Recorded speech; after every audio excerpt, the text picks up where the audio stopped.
I'm back up to Donner Pass. That's my cousin Katie and that Mazda. And I spent the night in Reno. It was great to see her. I usually only see her once a year around Christmas, so she's like the relative that I have out on the West Coast. But it's the 4th of July weekend. It's packed. There's cars everywhere. And it's time to go get back into that woods. So this is a closed bridge over the Yuba River. And you can see in the middle it's got a couple sections of broken handrails. However, they haven't gone... There's notices about a bypass, but it doesn't look like they're trying super hard to keep me off it. So I'm pretty confident I'm just going to walk right across it. Looks plenty strong to me. This tiny little town is called Sierra City, and it's the other sort of unofficial ending of the Sierras. And this rock had a really neat little natural window. So it's the morning of my 51st day, and today is July 7th. We're in the heat wave now, so there's a pretty strong heat wave in this area that's really kind of started yesterday, and it looks like it's expected to hold all the way for at least a week. Every day is forecasted in towns at least to be close to 100 or slightly above, depending where you are. And thankfully the lows at night are starting to dip. Last night and the night before's lows for town were in the mid-70s. So not very good sleeping weather, but they're supposed to dip down to the 60s for the next foreseeable part of the heat wave, and I'll be up higher in the mountains, so it shouldn't be as bad. I just left the Red Moose Cafe after having a pretty hearty breakfast, so I'm really well fed, which probably means I won't eat as much of the food that I bought for today as I would like to. But anyway, as I was walking out and starting to pick up my pack, a really nice guy who's on a camping vacation up here saw me and offered me a ride before I could even consider hitchhiking. So a huge thank you to him. So that was a really nice treat, especially on a full belly. So I'm at the trail and about to get started and see what it looks like today. This just goes to show that where there's shade, the snow lingers. It's a heat wave, and already the first full week of July is past. So, yep, there's snow in these mountains. There probably will be for a while. This was a nice surprise. So somebody did some trail magic, and they left a cooler of drinks. And they're getting a little low, but there's still ice in there. They're still plenty cold. And that Coke in the very bottom left that isn't crumpled was mine. So a huge thank you to the folks that do that. It was really appreciated. This is a really pretty ridge. So that down there should be Upper Salmon Lake.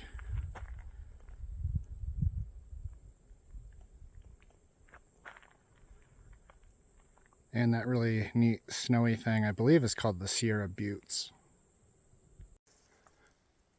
So this is unquestionably the most overgrown that the PCT has been so far, and probably will be. But, yeah, obviously really bad burn here, and then a whole bunch of stuff popped up. But it is very slow going.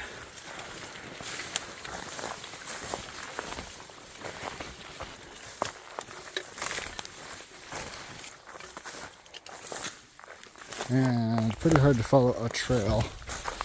I'm just waiting to pop back out of this stuff at some point, hopefully. I have to keep checking the GPS to make sure I'm still walking in the right direction.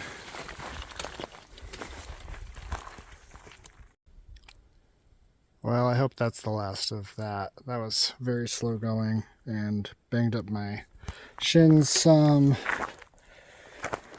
You really couldn't see where you were stepping, and most of the time you could walk, but every once in a while there'd be a downed tree or branch you didn't see. So, anyway, this is the most open it's been in a while. I'm covered in sweat. Well, that was really well needed. There's a pretty obviously used path going down to the water. I just drank, I think, like 3 liters over 15 minutes. Including one with a Gatorade-like mix in it to help rehydrate. The water wasn't as cold as I thought it'd be, but it's plenty cold, so I went for a swim. Dunked my shirt, dunked my hat, ate some cashews, and now it's time to keep on going. But it's a really cool spot. There's a lot of current, but there's a decent little eddy that you can't kind of see from the brush. And there's 4 or 5 folks down there enjoying it too, but as always, whenever you go down a giant hill to a river with a bridge, it means you're going up the other side, and this is no exception. So, we'll see how much energy I have left in the tank, but I'm going to try to get up this hill kind of as far as I can today. There's a potential site around 8 miles, and if I'm making crazy good time, which I probably won't, supposedly there's something around 10 too, so we'll see.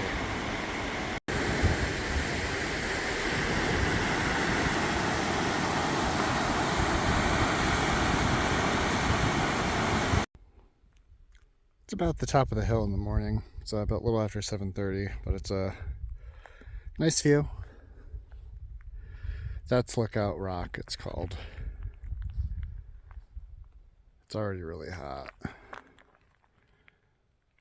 I just got back from a nice night in the town of Quincy, and there is a very nice trail angel there whose trail name is Pounder. He hiked the PCT back in the 90s.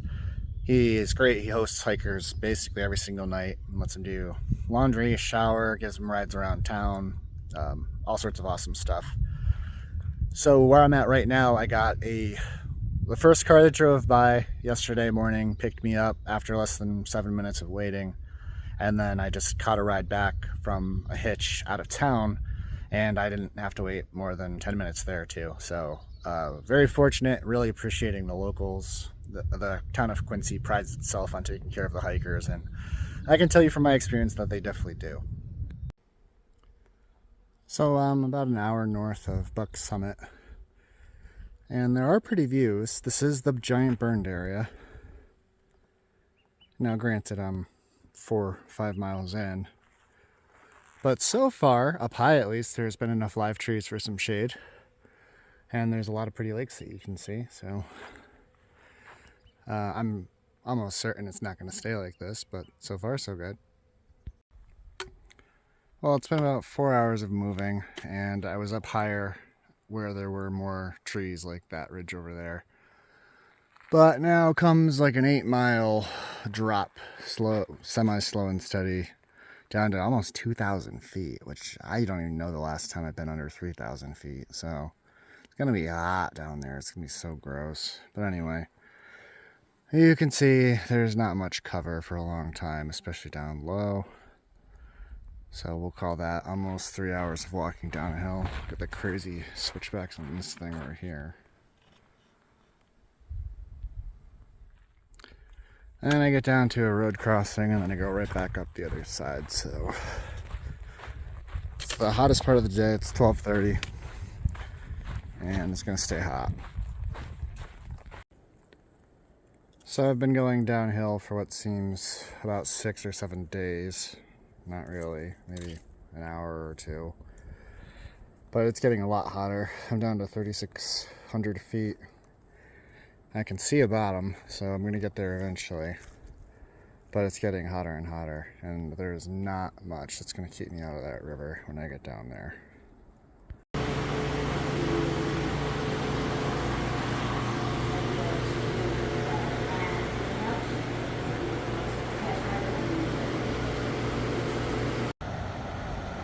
Well, I found my spot to go swimming. That was perfect. So there's a little beach down here. Some folks that I've leapfrogged a couple times. Water's very refreshing. And at the bottom now, so it's time to start running back up.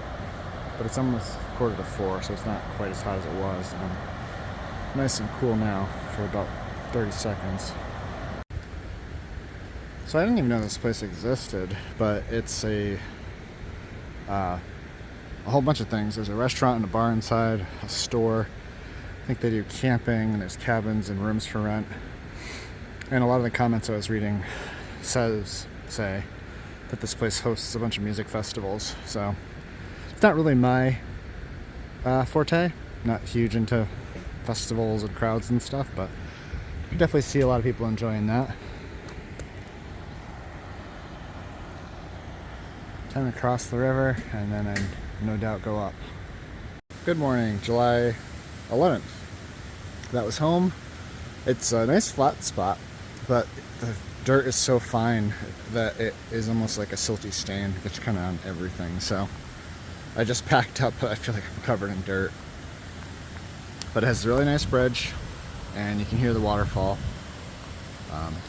Pretty nice. Still in the shade this morning, and I start the day with the most up that I have to do. It's nothing crazy, probably about 2,000 miles of up over 5 miles, and it's kind of ridgy and drier looking for the rest of the day, so we'll see how it goes. So that was a wonderful surprise. There's a very nice guy that's doing some trail magic over there. So he had Gatorade and Coke and cookies and all that sort of fun stuff, so I just got 2 bonus drinks. I've leapfrogged the 2 guys on the left probably at least 4 or 5 times at this point, but this is, I think, the last time I saw them. Here it is, the official pylon for the PCT midway point. So this is southbound going back towards the Sierra in Southern California. And that way is Northern California, what's left, and Oregon and Washington. Well, I'm up early to go try to make sure I have plenty of time to catch the bus into Chester.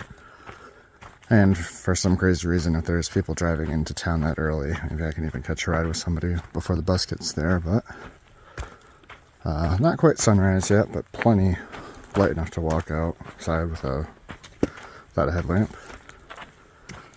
But that lake over there, where the sun's kind of starting to climb up behind the mountains, is the lake that Chester's on. Chester's on the north end of it. So plenty of time to get down there. Only less than 3 miles to go to the bus stop. So I figured I would just share some of this pretty pre-sunrise. So this is a pleasant sight for these sore eyes I've got. I've been in a burn so much lately, really for the last, I don't know, probably at least 70 miles, last 3 days really. And I am on the north side of Highway 36. I resupplied in Chester. I went in the morning on the, got a ride in actually right before, I was waiting for the bus, and then somebody gave me a ride before the bus got there. And then I resupplied, showered, did laundry, charged, hung out in the air-conditioned library, and then took the bus back. So anyway, I'm further up on the trail now, but on this side of the hill here, you can see nice meadow, snowy mountain, and there are some burnt trees over there, but it's much greener than it's been. So this is very, very welcome. The Chester grocery store was my favorite of the PCT, and I packed this sandwich out. Alright, good morning, July 13th. It's a Saturday, and it is the last day of the official heat warning, which has existed for a solid week. I wanted to show the area that I had for my campsite. I guess I should have taken a video before. It's not as impressive here. But hopefully you can see as we walk over the bridge where that pink tent currently is. There's at least 5 other really good sites that go further past it away from us. And it was really flat, really nice, a little buggy, but anything by water is going to be. But I had a really nice stay. I met a woman that is finishing up the last bit of the PCT she has, which she has 150 miles to go. She did most of it in 2022, I think she said. I'm guessing she's German.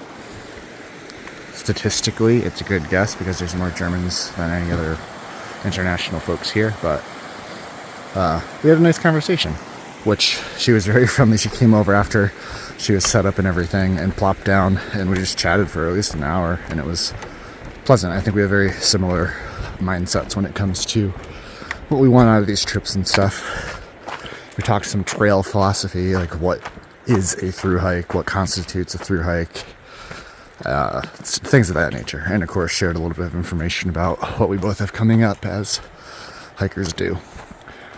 So anyway, not only is today the last day of the official heat warning, it's also the last day inside the Dixie Burn, which I've been in for the last 3-ish full days. So I'm really excited about that too. I'm about 4 miles from the Lassen National Park boundary that requires a bear canister for overnight stays. So I'll easily do the 25 miles from here to the far side of that requirement today. And yeah, it's a nice early start around 6 a.m. Nice and chilly at the moment. And I'm gonna go see what the park's like. Supposedly it has some seismic activity, which is what makes it kind of special. So I'll be sure to include any good footage I find of that. Here's the official entrance to the Lassen National Park. So here we go. This is the bear can area. So here's the first really like thermal looking thing that I've seen, which is clearly a very weird color of water. Doesn't even look like water. It's later on in the day, it's about 5 p.m. And the building over there, I can hear some cars going by on a road as well. So that's the old station.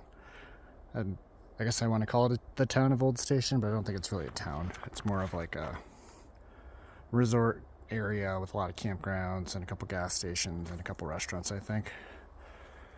Regardless, the thing that that meant to me was it was sort of a milestone of where the Dixie fire burn ended.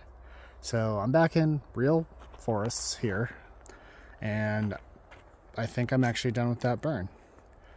And then on top of it, the last time I had service, the actual heat watch that's been going on for a week should be ending in about 4 hours tonight.